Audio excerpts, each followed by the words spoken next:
모멸감, 김찬호, 모멸의 스펙트럼.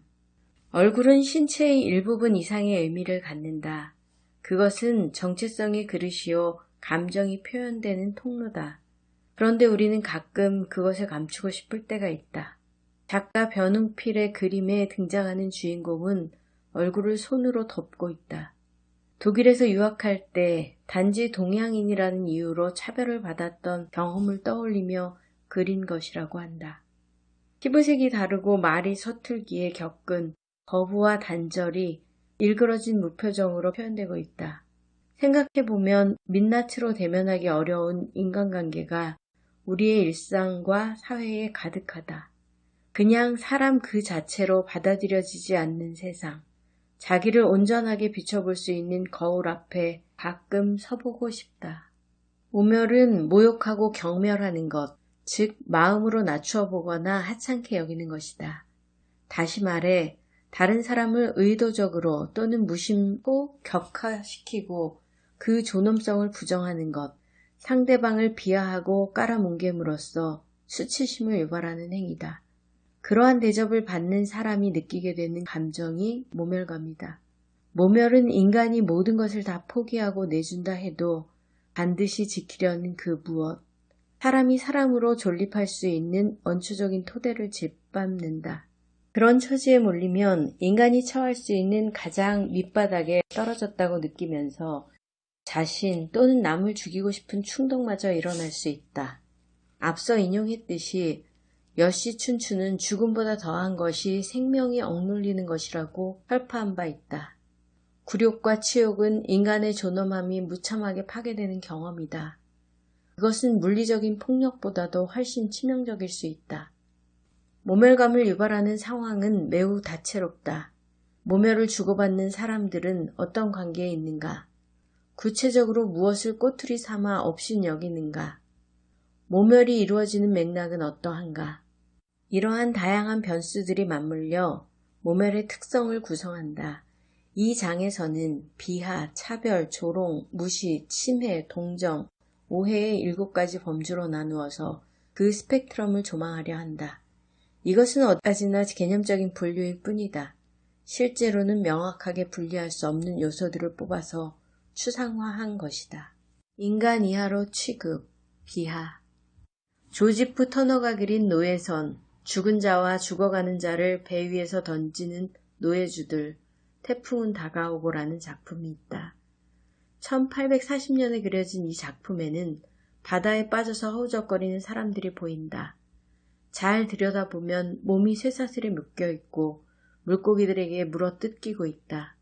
이 그림은 실화를 바탕으로 그려졌다고 한다. 1781년 아프리카에서 노예 400명을 실은 배 한 척이 자메이카로 향하고 있었는데 연안에 가까이 왔을 때 50여 명의 노예가 죽은 것을 발견했다. 당시의 상황을 재현한 영화들에서 자주 묘사되고 있듯이 노예들은 사슬에 묶인 채 햇빛도 들지 않는 배 밑에서 지내야 했다.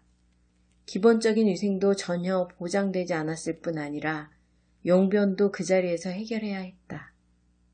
이미 죽은 50명이 문제가 아니었다. 그대로 방치하면 훨씬 더 많은 노예가 목숨을 잃을 판이었다. 그런데 당시의 보험제도는 실종된 노예에 대해서는 보험금이 나오지만 병으로 죽는 노예에 대해서는 선장과 투자자들의 손실로 처리했다. 이에 선장은 아직 살아있는 350명의 노예 가운데 위중한 130명을 선별하여 이틀에 걸쳐 바다에 던져버렸다. 다행히 그 사실이 보험회사에 의해 밝혀져 선장은 보험금을 한 푼도 받지 못했다. 그러나 그것으로 끝이었다. 선장은 그렇게 많은 사람을 산채로 수장했지만 아무런 처벌을 받지 않았다. 노예는 사람이 아니었기 때문이다. 근대 사회에 접어들어 노예 제도는 공식적으로 폐지되었고 사람을 사고 파는 일도 크게 줄어들었다. 그러나 피부색이 다른 사람들을 대상화하고 이용한 것은 서양사에서 길게 이어졌다. 1850년 무렵 유럽에서 번성한 박람회에는 아프리카나 남태평양에서 원주민을 데려다가 전시했다. 희귀한 동식물처럼 단지 흥미로운 구경거리로 취급한 것이다. 일본도 1920년에서 30년대에 유럽을 본떠 자국에서 박람회를 여러 차례 개최했는데 조선인을 데려다가 전시했다. 대국주의 흉내를 내면서 서구 열광과 어깨를 나란히 하고자 했던 허세의 표출이었다. 대국주의는 다른 민족에 비해 자기 민족이 절대적으로 우월하다는 믿음을 바탕에 깔고 있다. 그런 세계관에 사로잡히면 다른 민족은 마음대로 처분할 수 있는 대상으로 보인다. 그래서 아무 죄책감 없이 영토를 침탈하고 인신을 포획하면서 타민족을 인간 이하로 취급하는 일이 비일비재했다. 20세기에 들어와서도 여러 차례 벌어진 대량 학살은 종족 숭배의 극악한 표출이었다. 그렇다고 같은 민족끼리는 서로 존중하느냐 하면 꼭 그렇지도 않다. 독재자들이 반체제적인 국민을 탄압할 때 끔찍한 고문과 학대가 행해졌다. 그리고 같은 국가 안에서 정치적인 분파가 대립하다가 내전으로 치달으면 광기 어린 폭력의 사회가 말려든다. 인간이 인간에게 얼마나 잔인할 수 있는가를 증언하는 역사적 사례는 무궁무진하다. 종족 학살의 과정에서 또는 독재 정권 치하에서 사람이 짐승으로 전락하는 전형적인 장소로 강제 수용소를 빼놓을 수 없다. 아우슈비츠에서 어떤 일들이 자행되었는지는 수많은 증언과 그를 토대로 한 소설이나 영화를 통해 전해졌다. 어쨌든 가스실로 끌려가 한 줌의 재로 날아갈 수 있는 상황에서 수감자들은 최소한의 인권도 보장받지 못했다. 그런데 차라리 죽는 것이 나을 법한 일들이 숱하게 벌어졌다.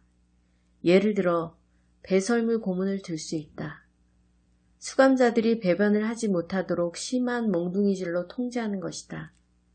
변을 참는 것은 배고픔보다 훨씬 고통스러울 수 있다. 육체적 괴로움에서 끝나지 않는다.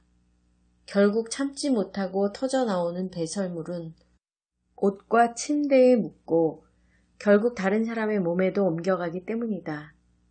왜 그런 학대를 했을까? 테렌스 데 프레는 2차 세계대전 때 만들어진 수용소에서의 인간 본성을 분석한 생존자라는 책에서 그 효과를 두 가지로 분석한다.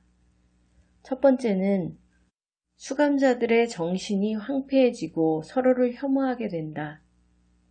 아무리 가까운 사이라도 상대방의 배설물이 내 몸에 묻는다면 인간적인 유대감을 유지하기 어렵다. 그렇게 파괴된 관계 속에서는 수감자들이 힘을 합쳐 통제 시스템에 저항할 가능성이 지극히 낮아진다. 두 번째는 수용소를 지키는 독일군들이 수감자들을 짐승으로 볼 수 있게 된다. 몸에 배설물이 묻어 악취가 나는 사람들을 자기와 동일한 인간으로 여기지 않게 되는 것이다. 그래서 별 죄책감 없이 자욱한 행위를 할 수 있다.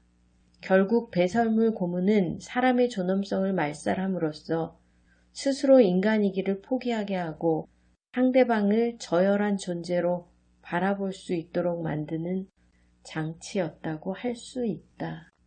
모멸감, 김찬호, 모멸의